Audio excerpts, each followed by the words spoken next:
علیہ وسلم نے جھوٹ سے منع کیا، سمجھایا جھوٹ نہیں بولنا۔ آپ حیران ہو جائیں گے، ایک عورت نے اپنے بچے کو بلایا یوں جھولی کر کے، ادھر آؤ تمہیں چیز دوں گی۔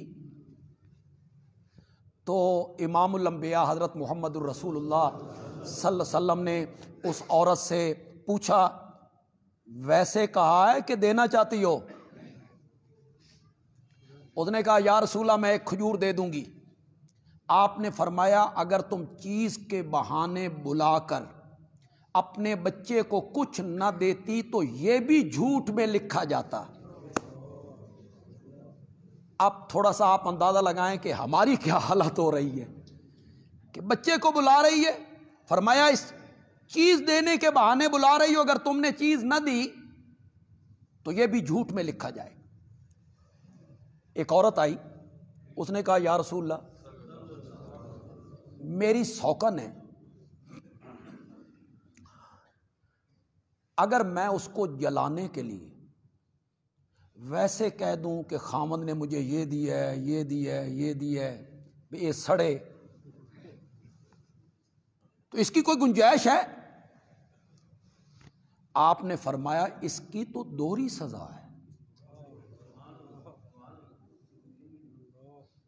اس سے منع کیا جا رہا ہے۔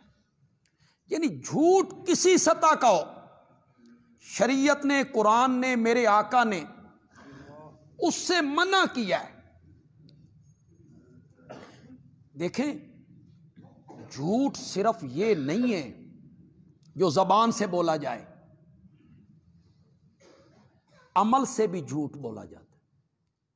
یہ جو ہم جھوٹے میڈیکل سرٹیفکیٹ بناتے ہیں، اچھے خاصے پڑھے لکھے دیندار، حضرت مولانا تقی عثمانی صاحب نے کسی جگہ پہ لکھا ہے کہ بہت دیندار آدمی، اللہ والوں کی صحبت میں رہنے والا، میرے پاس آیا اور میں نے اس سے کہا کہ تم نے تو واپس جانا تھا غیر ملک جہاں تمہاری ملازمت ہے۔ کہنے لگا جی میں نے ہفتے کی اور چھٹی لے لی ہے، میڈیکل سرٹیفکیٹ بھیج دی۔ تو میں نے کہا اس میڈیکل سرٹیفکیٹ میں آپ نے کیا لکھوایا؟ کہ جی لکھوایا یہ کہ ایسی بیماری لاحق ہے کہ چلنے پھرنے کے قابل نہیں۔ میں نے کہا تم تو میرے پاس بیٹھے ہو، گھر سے چل کے آئے ہو، تو یہ تم نے جھوٹا سرٹیفکیٹ پیش کیا؟ تو اس بندے کے پاؤں تلے سے زمین نکل گئی اور اس نے کہا مجھے تو اب پتہ چلا ہے کہ یہ بھی جھوٹ کے زمرے میں ہے۔ یہ لوگوں کی اس طرف توجہ نہیں ہے۔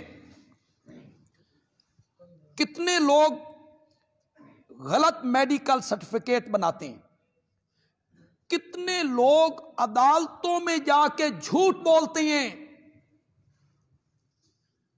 قدم قدم پہ ہمارا پورا معاشرہ جھوٹ میں اٹا ہوا ہے۔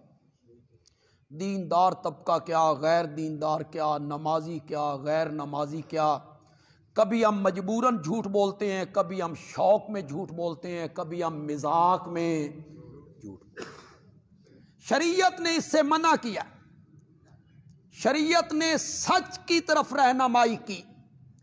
ان الصدق یہدی الی البر وان البر یہدی الی الجنہ۔ میرے آقا آپ لوگوں کو سمجھا رہے ہیں ان الصدق یہدی الی البر، سچ بولنا نیکی کی طرف لے جاتا ہے۔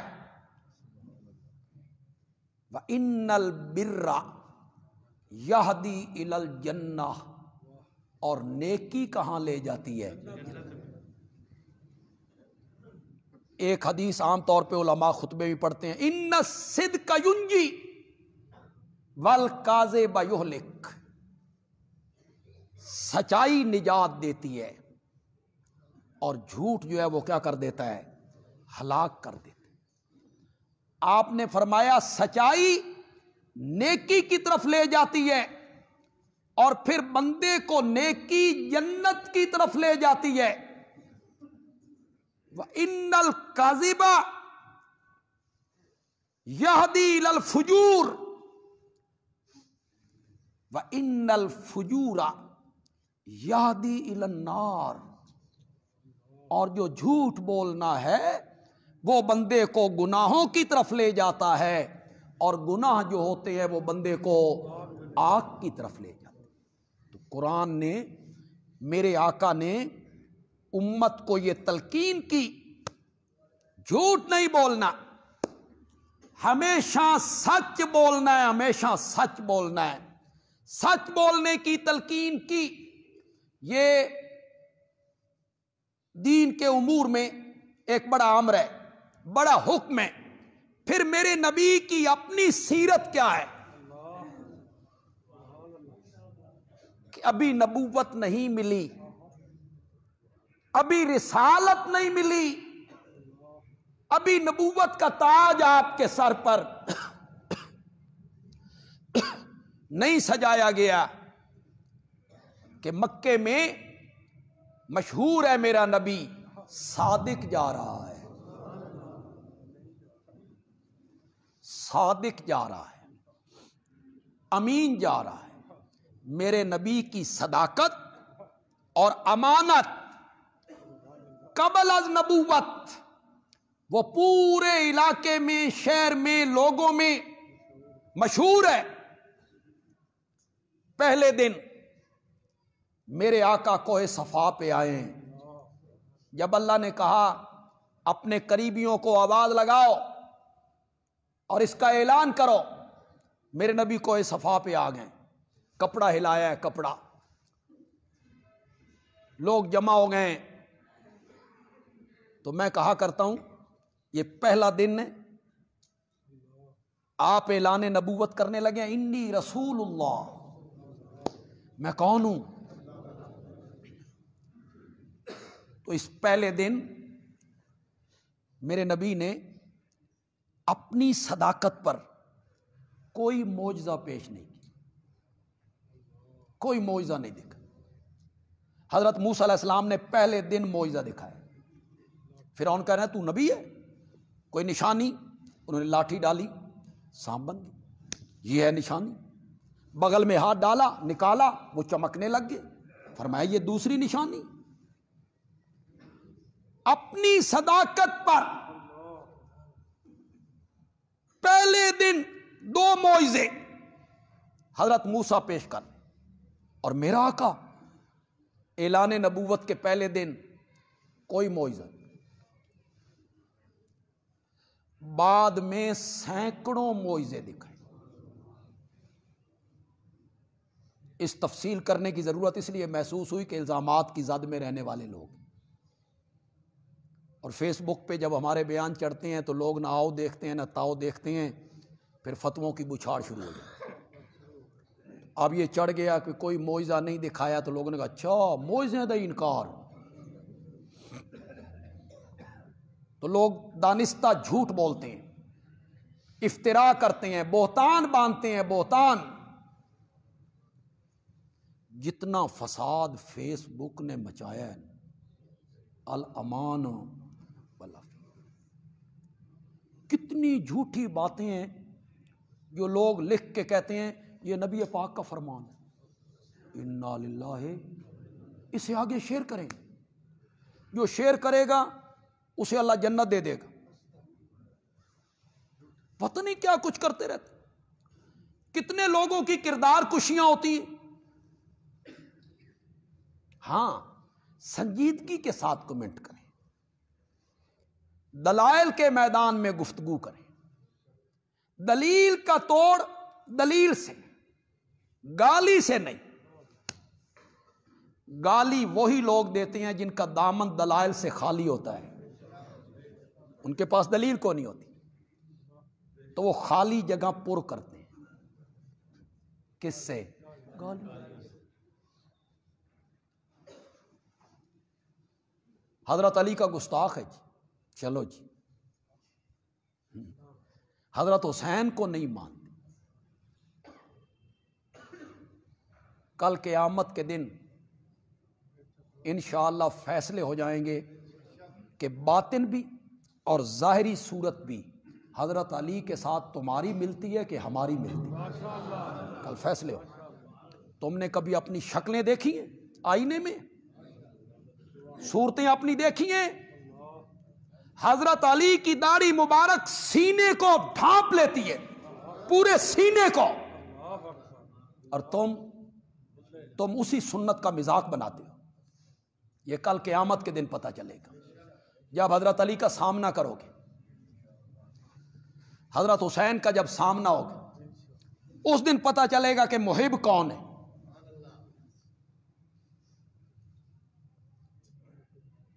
نہ تمہارے پاس قرآن ہے، نہ کوئی حافظ قرآن، نہ کوئی قاری قرآن، نہ نماز. علی علی علی علی علی نا، صرف یہی، صرف نعرہ. مسلم کی روایت ہے، حضرت علی رضی اللہ تعالی عنہ نے اپنے شاگرد کو کہا، کیا میں تمہیں اس مہم پر نہ بھیجوں جس مہم پر آمنہ کے لال نے مجھے بھیجا تھا؟ اس کام پہ میں تجھے نہ بھیجوں؟ آقا نے مجھے بھیجا تھا. شاگرد کہتا ہے زہ نصیب کہ جس کام کے لیے آپ کا انتخاب ہوا اس کے لیے آپ میرا انتخاب کر رہے ہیں، میں حاضر ہوں. حضرت علی نے فرمایا جاؤ، میرے آقا نے مجھے بھیجا تھا، جو تصویر نظر آئے اسے توڑ دو، اور جو قبر ایک بالش سے اونچی نظر آئے اسے زمین کے برابر کر دو. جاؤ اٹھاؤ مسلم. حضرت علی رضی اللہ تعالی عنہ نے اپنے شاگرد سے یہ کہا. حضرت علی تو موحد اعظم ہے،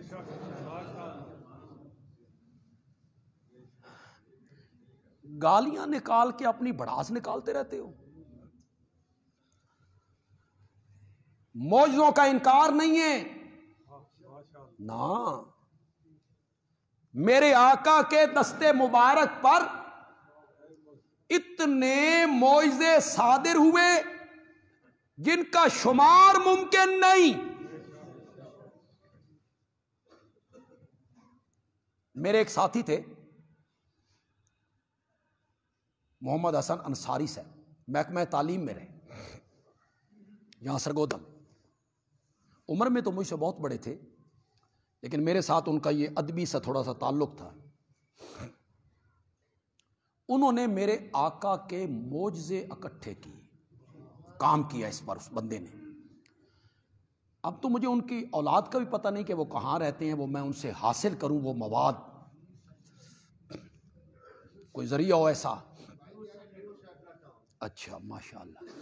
تو انہوں نے مجھے صرف ایک کاپی دی پڑھنے کے لیے، صرف ایک رجسٹر. وہ ہوگا کوئی 40 35 40 50 صفحوں پہ مشتمل. اس میں صرف ان معجزوں کا ذکر تھا جن معجزوں کا تعلق میرے آقا کی لعاب سے. وہ لعاب والے معجزے انہوں نے اکٹھے کر، وہ بڑا کام ہے. وہ کہیں سے ملے شائع ہو تو میرے آقا کے معجزے لوگوں کے سامنے. معجزوں کا انکار نہیں ہے. چاند کا 2 ٹکڑے ہو جانا معمولی معجزہ ہے. اور چھوڑو یار، یہ معمولی معجزہ ہے. کوئی معجزہ بھی نہ ہوتا. خدا کی قسم میرے آقا کی صداقت کے لیے ایک ہی معجزہ کافی تھا، قرآن. قرآن کس کی زبان سے نکل رہا ہے؟ اللہ اکبر. 40 سال کے بعد اچانک اس کی زبان سے نکلنے لگا جو کسی سکول نہیں گیا، کسی مدرسے نہیں گیا، کسی مکتب میں نہیں گیا، کاغذ قلم دوات تختی اس نے کبھی ہاتھ میں نہیں لی، اس کا استاد کوئی نہیں، پڑھنا نہیں جانتا، اپنا نام لکھنا نہیں جانتا، اس کی زبان سے 40 سال کے بعد اچانک ایسی کلام نکلنے لگی جس نے عرب کے فصحاء بلغا شاعروں کو چیلنج کر دیا، فاتو بسورۃ من مثلہ، اس جیسی ایک صورت بنا کے لاؤ، ان کنتم صادقین، اگر تم اس بات میں سچے ہو کہ محمد خود بناتا ہے تو تم بھی بناؤ۔ فَإِن لَمْ تَفْعَلُوا، اللہ اکبر، یہ ہے قرآن کا معجزہ، فَإِن لَمْ تَفْعَلُوا، اگر تم ایسا نہ کر سکو، وَلَن تَفْعَلُوا، یہ ہے نا معجزہ، اور ہرگز نہیں کر سکو گے، اس دن سے لے کے آج تک، آج سے لے کے قیامت کی صبح تک میرے رب کا یہ چیلنج اور چیلنج کی تلوار دنیا کفر کے سر پر لٹکتی رہے گی انشاءاللہ، نہیں جواب آئے گا۔ بڑے معجزے دکھائے، معجزوں کا انکار نہیں ہے، پہلے دن کوئی معجزہ نہیں، میں اللہ کا نبی ہوں، پہلا دن ہے، اس دن کوئی معجزہ نہیں، یہ ہے میرے نبی کی شان، یہ ہے میرے نبی کی عظمت، پہلے دن چاند 2 ٹکڑے نہیں، پہلے دن جانوروں سے کلام نہیں، پہلے دن پتھروں کا سلام نہیں، کوئی معجزہ نہیں، کوئی معجزہ نہیں۔ پہلے دن میرے آقا نے کہا، اے مکہ کے لوگوں، میں نے تم میں 40 سال کا ایک طویل عرصہ گزارا ہے، اس میں میرا بچپن، میرا لڑکپن، میری جوانی، میری شادی، میری غمی، میری تجارت، میرا سفر، میرا حضر، میری جلوت خلوت، میرا بکریوں کا چرانا، سب شامل ہے۔ تم میں میرے بچپن کے یار موجود ہیں، تم میں میری جوانی کے دوست موجود ہیں، بچپن اور جوانی کے دوستوں سے دوستوں کی باتیں چھپی ہوئی نہیں ہوتی۔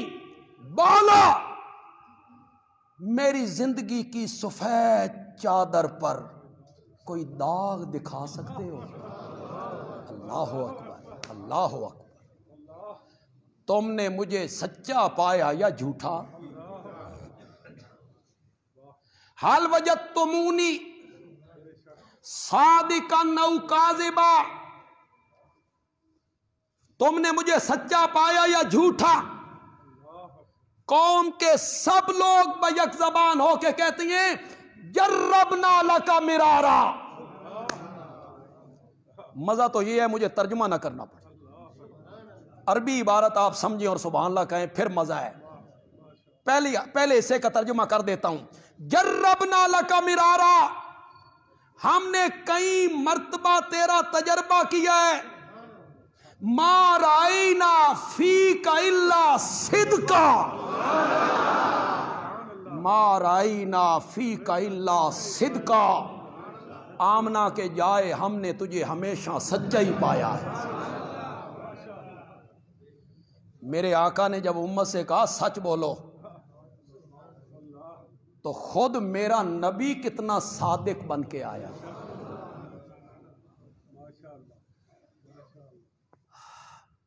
اللہ اکبر، کبھی کبھی میں حیران ہوتا ہوں یہ بات سن کے، پڑھ کے،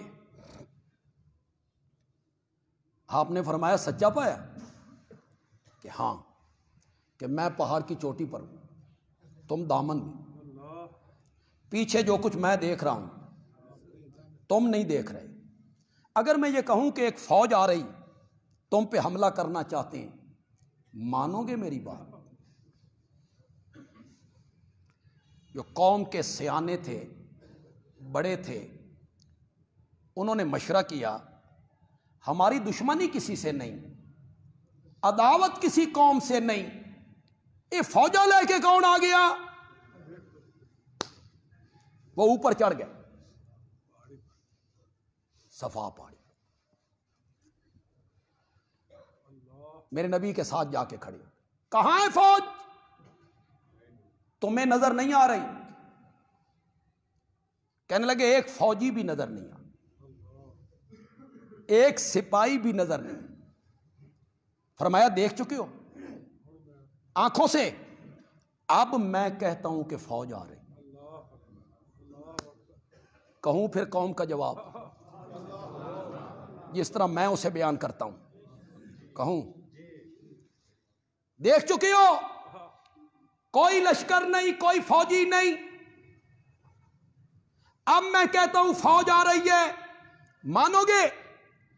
قوم کے لوگ کہتی ہیں تیری 40 سالہ زندگی کی صداقت اور دیانت اور امانت اور شرافت اس بات کے کہنے پر مجبور کرتی ہے, ہماری آنکھیں دھوکہ کھا سکتی ہیں, محمد کی زبان جھوٹ نہیں بول سکتی ہے. میرے نبی نے کہا سچ بولو. پھر میرے نبی نے خود کیسا عمل کیا کہ نبوت کے ملنے سے پہلے بھی کبھی جھوٹ نہیں بولا ہے. نہیں, یہ جو وہ کذاب کہتے تھے نا, کس معنی میں کہتے تھے؟ اس معنی میں کہ دنیا کے معاملے میں تو جھوٹا ہے نا. وہ کہتے تھے یہ جو تو دعوت دیتا ہے لا الہ الا اللہ, اور تو کہتا ہے کہ میں اللہ کا نبی ہوں اور یہ اللہ کا پیغام ہے, اس معاملے میں تو کیا ہے؟ اس معاملے میں جھوٹا کہتے. ورنہ عملی کیوں بھائی؟ چلو یہ موضوع تو میں آگے بھی جا کے بیان کرنا چاہتا تھا. ہجرت والی رات جب جا رہے ہیں تو حضرت علی کو سلایا, کیوں؟ انہی لوگوں کی امانتیں کس کے پاس ہیں؟ امین تو وہ سمجھ رہے ہیں دنیا کے معاملے میں, یہ صرف اس معاملے میں کذاب کہتے تھے. کس معاملے میں؟ اجعل الآلہۃ الہا واحدا, اجعل الآلہۃ. میں قرآن کا طالب علم ہوں اور میں الہ کا مفہوم اچھی طرح سمجھتا ہوں اور قرآن کے رنگ میں سمجھتا ہوں. اتنے سارے مشکل کشاؤں کا ایک مشکل کشا بنا دیا, اتنے سارے حاجت رواؤں کا ایک حاجت روا بنا دیا. اجعل الآلہۃ الہا واحدا, اس معاملے میں کہتے تھے. ترمذی کی حدیث. لیکن میں حدیث کیوں پیش کروں, میں قرآن کیوں نہ پیش کروں؟ اس قرآن کی تائید میں پھر میں آقا کا فرمان پیش کروں. سورۃ انعام ہے, آیت نمبر 33 ہے, 8واں پارہ ہے. آپ گھروں میں جا کے ترجمہ پڑھیں. سورۃ انعام آیت نمبر 33. قد نعلم انہ لیحزنک الذی یقولون. آپ عربی جانتے ہوتے تھے, آپ کو پتہ چلتا قد نعلم, ہم جانتے ہیں, ہم جانتے ہیں. اللہ اپنے نبی کو تسلی دے رہا ہے, ہم جانتے ہیں. الذی یقولون, جتنی باتیں یہ مشرک کہہ رہے ہیں یہ تجھے غمگین کرتی ہیں, آپ غم زدہ ہوتے ہیں. یحزنک الذی یقولون, ہم جانتے ہیں. یہ نعلموں کا معنی ہے, ہم جانتے ہیں. لیکن ایک قد نعلم, قد نعلم, میرے تفسیر کے استاد حضرت شیخ القرآن مولانا غلام اللہ خان رحمۃ اللہ، جب میں پڑھتا تھا تو ہم تقریباً 500-600 طالب علم تھے. اس میں پختون بھی تھے، بلوچستان کے بھی تھے. وہ تو بعض تو ایسے اردو بھی نہیں سمجھتے تھے، تو حضرت شیخ کو پہلے اردو میں تقریر کرنی پڑتی، پھر پشتو میں کرنی پڑتی. لیکن کسی آیت کا معنی وہ پنجابی میں کر کے اپنے شیخ کو یاد کرتے تھے. وہاں بچنا کے مولانا حسین علی رحمت اللہ، وہ جو پنجابی میں معنی کرتے ہیں نا، اس میں قد کا معنی بھی آ گیا، قد کا بھی نالمو کا بھی معنی کیا مولانا حسین علی رحمت اللہ علیہ نے. قد نالمو اساں ڈاڈھا جان دے ہاں، ہم سے یہ بات چھپی ہوئی نہیں ہے، اساں ڈاڈھا جان دے ہاں. انہاں دیاں گلاں تو غم زدہ ہوندا ہے. یہ جب کہتے ہیں نا مجنون ہے، شاعر ہے، شاعر ہے، دیوانہ ہے، کذاب ہے، فلاں لوہار سے پڑھ کے آتا ہے، پہلے لوگوں کی کہانیاں سناتا رہتا ہے. یہ جو باتیں کرتے ہیں نا، ہم اچھی طرح جانتے ہیں ان کی باتوں سے آپ غمگین ہوتے، پریشان ہوتے ہیں. اس سے معلوم ہوا کہ نبی پاک بھی غمگین ہوتے تھے کہ میرے ساتھ کیا بن گیا. فتووں کی بارش ہے. آگے سنو ذرا، ہم اچھی طرح جانتے ہیں کہ ان کی باتیں آپ کو غمگین کرتی ہیں. انہم لا یکذبونک، یہ لوگ آپ کی تکذیب نہیں کرتے. جی، یہ لوگ آپ کی تکذیب نہیں کرتے، لیکن یہ ظالم جو ہے نا، بے آیاتنا یجحدون، یہ تو ہماری آیتوں کا انکار. اور سمجھ آئی آپ کو کہ کون نہیں آئی؟ اللہ کیا کہہ رہے ہیں؟ یہ آپ کی تکذیب نہیں کرنا. آپ کی تکذیب کرنی ہوتی 40 سال پہلے کرتے نا. تکذیب تو اس وقت شروع ہوئی جب میری آیتیں ان کے سامنے آنے لگی، جب آپ توحید کے مبلغ بن کے آئے. آپ کی زبان مقدس سے نکلا قولوا لا الہ الا اللہ. یہ اس کی تکذیب کرتے ہیں، یہ آپ کی تکذیب نہیں. یہ سورۃ انعام ہے، آیت نمبر 33 ہے. مجھے کئی لوگوں نے بتایا اور میں نے میرا خیال ہے جواہر القرآن کے مقدمے میں پڑھا. جواہر القرآن جس عالم نے مرتب کی مولانا سجاد بخاری رحمت اللہ علیہ، وہ بہت بڑے عالم تھے. انہوں نے لکھا کہ میں نے خود ایک خطیب سے سنا، وہ کہہ رہا تھا لوگوں کو، اللہ دے معاملے تے جھگڑا ہی کونی سی. مشرکین تو مانتے تھے سب کچھ، سارا جھگڑا تو آپ کی رسالت میں تھا، سارا جھگڑا تو آپ کی ذات میں تھا. اللہ کی الوہیت میں، اللہ کی ذات میں تو جھگڑا ہی نہیں تھا مشرکین کو. اس خطیب نے یہ بات اس لیے کہی ہوگی کہ اکثر خطیبوں کو قرآن کی آیتیں نصیب نہیں ہوتی. خطابت ہمارے ملک میں کیا ہے؟ علم کا نام ہے. خطابت علم کا نام ہے ہمارے ملک میں. انا للہ و انا، علم دی کیڑی ضرورت ہے؟ 4-5 یا 10 کتابیں پڑھو اردو کی، 2-3 پہلے خطیبوں کی تقریریں سنو، نقل اتارو،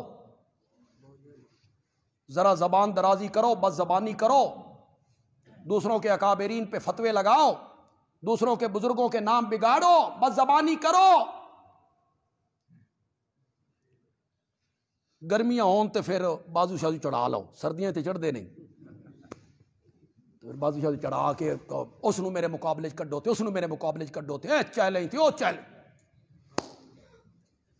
بس لوگ بھی کہتے ہیں بڑا خطیب ہے جی، پھٹیاں بھن دیتی ہیں. یہ خطابت ہے ہمارے ملک. پھر دوسری خطابت کیا ہے؟ توتی چنگی بول دی. بس آواز اچھا ہونا خطابت کی علامت ہے. دیکھنا تقریر کی لذت کے جو اس نے کہا، غالب نے کہا تھا، دیکھنا تقریر کی لذت کے جو اس نے کہا، میں نے یہ جانا کہ گویا یہ بھی میرے دل میں ہے. اس میں تجھے کتنے سمجھ سکتے؟ خطیب دلائل سے بات کرے اور سامعین کہیں اس نے تو ہمارے دل کی بات کہی. دیکھنا تقریر کی لذت کے جو اس نے کہا، میں نے یہ جانا کہ گویا یہ بھی میرے دل میں ہے. یہ ہے خطابت. خطیب قرآن کی طرف نگاہ ہی نہیں ہوتی. تو سورۃ انعام کی میں نے کون سی آیت پڑھی؟ اس میں کیا کہا اللہ نے؟ فَإِنَّهُمْ لَا يُكَذِّبُونَكَ، یہ آپ کی تکذیب نہیں کرتے، یہ آپ کو نہیں جھٹلاتے، یہ تو ہماری آیتوں کا انکار کر رہے ہیں. جب سے آپ نے قرآن سنانا شروع کیا نا پھر تکذیب شروع ہوئی. یہ آپ کی تکذیب نہیں کر رہے ہیں. اب آئیے، جس حدیث کا میں نے حوالہ دیا ترمذی سے پڑھ رہا ہوں. ایک تو تاریخ کا واقعہ ہے، سیرت کا، وہ حدیث میں نہیں ہے. ابو جہل بیت اللہ کی دیوار کے ساتھ ٹیک لگا کے بیٹھا ہوا ہے. ایک آدمی آیا، اس نے کہا مکے کے چودھری، پورا مکہ افتراق کا شکار ہو گیا ہے، اختلاف ہو گیا ہے، اور اختلاف بھی ایسا، چچا ادھر ہے، بھتیجا ادھر ہے، ماموں ادھر ہے، بھانجا ادھر ہے، ایک بھائی ادھر ہے، ایک بھائی ادھر ہے، دو حصوں میں تقسیم ہو گئے. بدر کے میدان میں ایک صحابی ہیں، ان کا بھائی ابو جہل کے جھنڈے کے نیچے سے لڑنے کے لیے آیا. غالباً حضرت سعد ہیں ادھر، حضرت سعد ادھر کھڑے ہیں میرے نبی کے جھنڈے کے نیچے. تو وہ بھائی سامنے ہیں، وہ گرفتار ہو گئے. وہ جب گرفتار ہوا تو ایک صحابی اس کی مشکیں باندھ رہا، یعنی پیچھے ہاتھ کر کے نا کپڑے سے باندھ رہا. تو ادھر سے حضرت سعد آ گئے. بھائی نے دیکھا بھائی آ رہا ہے تو بھائی میری سفارش کرے گا، پھر آج ہویا. تو حضرت سعد کہتی ہے ذرا کس کے بننی، اس دی ماں کولو پیسے بڑے نہیں، چنگا فدیہ لبھے گا. دیکھا ہے توحید نے کیسا رنگ بدل دیا ہے. ذرا کس کے بننی. اس نے کہا بھائی جان میرے ذہن میں تھا آپ سفارش کریں گے کہ باندھو بھی نہیں. تو حضرت سعد نے کہا تو میرا بھائی نہیں ہے، باندھنے والا میرا بھائی ہے. رنگ ہی بدل گیا، رنگ ہی بدل گیا. سارا مکے میں انتشار ہو گیا. دو گروہ ہیں، ایک کی قیادت تیرے ہاتھ میں ہے، دوسرے کی قیادت محمد الرسول اللہ صلی اللہ علیہ وسلم کے ہاتھ میں ہے. بیت اللہ کی دیوار ہے، سچ سچ بول، تیرا محمد کے بارے میں کیا خیال ہے؟ صلی اللہ، زور سے کہو ذرا یار. ابو جہل کہتا ہے بڑی عجیب جگہ پہ بیٹھ کے تو نے سوال کیا، مجھے کعبہ کے رب کی قسم ہے، اس نیلی چھت کے نیچے اور اس زمین کے اوپر میری نگاہوں نے محمد سے بڑھ کے سچا کوئی نہیں دیکھا ہے، کوئی نہیں دیکھا ہے. ترمذی کی یہ حدیث ہے جو اب پڑھنے لگا ہوں. ابو جہل کہتا ہے میرے نبی کو خطاب کر کے، ہم تجھے نہیں جھٹلاتے، جی ترمذی سے پڑھ رہا ہوں، ہم تجھے نہیں جھٹلاتے، ہم تو اس دعوت کو جھٹلاتے ہیں جس کی دعوت تو ہمیں۔ تو میرے نبی نے امت کو حکم دیا سچ بولنے کا اور جھوٹ سے بچنے کا، تو میرے نبی نے اس پر پہلے عمل کر کے دیکھا کہ آپ صادق کے نام سے معروف ہیں۔ صلح حدیبیہ کے بعد میرے نبی نے بادشاہوں کو خط لکھے تو ایک خط شاہ روم ہرقل کو لکھا۔ ہرقل اس وقت روم کی بجائے بیت المقدس میں آیا ہوا تھا، خط بھی وہاں پہنچ گیا۔ ہرقل نے خط پڑھا،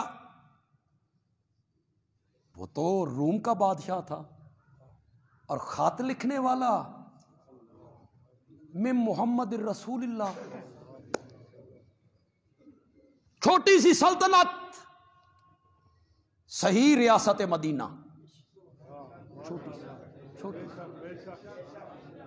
ادھر روم۔ اللہ اکبر، اس خط کا عنوان کیا ہے؟ عنوان کیا ہے؟ بڑا لمبا چوڑا خط ہوئے گا، اسلم تسلم، اسلم تسلم، بچنا چاہنا تے اسلام قبول کر لے۔ شاعر روم کو لکھ رہے، اس نے کہا ہاں یہ مجھے کہتا ہے بچنا چاہنا تے سلامتی چاہنا تے پھر اسلام قبول کر۔ اس نے کہا جاؤ دیکھو مکے کا کوئی آدمی آیا ہوا ہو شام میں، اسے بلا کے لاؤ، میں تحقیق کروں۔ سیکورٹی کے لوگ نکلے تو مکے کا آدمی کیا ملنا تھا، ابو سفیان مل گئے۔ اب ابو سفیان جنگوں میں میرے نبی کے خلاف کمانڈر بن کے آ رہے ہیں، اس وقت تک مسلمان بھی نہیں ہوئے، بعد میں اللہ نے دولت ایمان سے سرفراز کر دی۔ پیش ہو گئے، ہرقل اب سوال کرنے لگا ہے، یہ جو نبوت کا مدعی ہے جانتے ہو؟ ہو سکا جاندہ کیا، رشتہ دار ہے میرا، نسب کیسا ہے؟ کہتا ہے نسب پورے عرب میں سب سے اعلیٰ ہے۔ اس نے کہا واقعی نبیوں کا نسب اعلیٰ ہوتا ہے، اعلیٰ۔ اس سے پہلے بھی اس کے آباء و اجداد میں کوئی بادشاہ ہوئے؟ نہیں جی۔ اس نے کہا پھر بالکل ٹھیک، اگر پہلے بھی کوئی بادشاہ ہوتا تو میں سوچتا بھی اس نومی وہی بادشاہی والا چکر ہے۔ اس کے جو کلمہ پڑھنے والے ہیں وہ غریب ہیں یا دولت مند ہیں؟ اس وقت دولت مند کتنے، سارے غریب نے۔ اس نے کہا واقعی نبیوں کو پہلے ماننے والے غریب ہی ہوا کرتے، غریب ہی ہوا کرتے۔ کہتے ہیں اس ساری زندگی میں تمہیں کبھی اس سے جھوٹ کا تجربہ بھی ہوا؟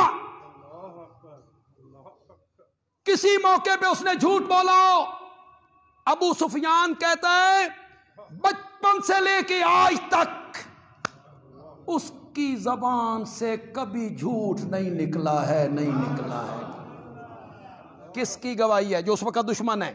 الفضل ما شاہدت بہل آداؤ، ہماری عربی کا مقول ہے الفضل ما شاہدت بہل آداؤ، فضیلت اس کا نام ہے دشمن گواہی دے وے۔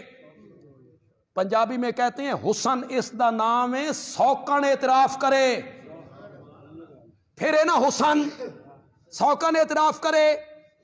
کون ہے 6 سال میرے نبی کے خلاف لڑتا رہا، دل سے چاہتا ہے کہ مٹا کے رکھ دوں، اور آج سامنے کون ہے؟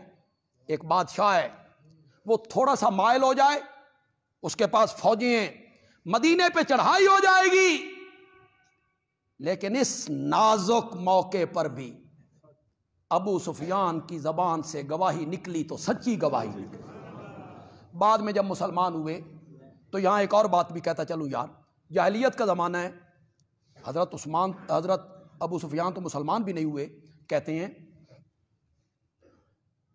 کئی موقع پہ اس کے سوالوں کے جواب میں میرے دل میں آیا کہ کوئی ایسی ذو معنی بات کروں جس سے یہ متنفر ہو جائے، لیکن کیا کروں، میں جھوٹ نہیں بول سکتا تھا۔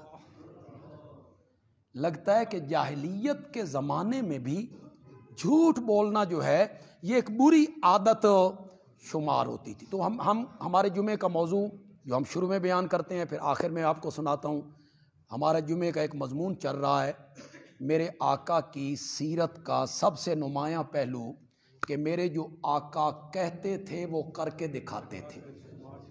انشاءاللہ درس قرآن 18 بلاک میں انشاءاللہ آج ہوگا۔ میں نے خود انشاءاللہ درس قرآن دینا ہے جی۔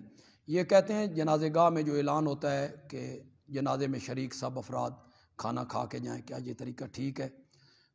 اعلان کرنے کی ضرورت نہیں ہے۔ جو باہر کے رشتہ دار ہیں، دور سے لوگ آنے والے ہیں، ظاہر بات ہے پہلے دن کا کھانا میت والوں کے گھر سے نہیں ہوتا، وہ نہیں دیتے۔ پہلے دن کا کھانا جو ہے وہ کوئی قریبی رشتہ دار، عزیز، کوئی پڑوسی، دوست وغیرہ کھانا پکاتے ہیں، وہ میت کے گھر سے نہیں ہوتا۔ تو دور دراز کے علاقے کے لوگ جو ہیں وہ آ جائیں جنہوں نے کھانا کھانا ہے، مقامی لوگ اس سے پرہیز کریں جی۔ ہمارے طاہر اقبال صاحب ہے جی پٹواری، ان کی ہمشیرہ رضا الہی سے فوت ہو گئی ہیں۔ یہ آپ سے گزارش کر رہے ہیں کہ سب حضرات ان کے لیے، ان کی ہمشیرہ کے لیے دعا کریں گے جی۔ دے جی اذان۔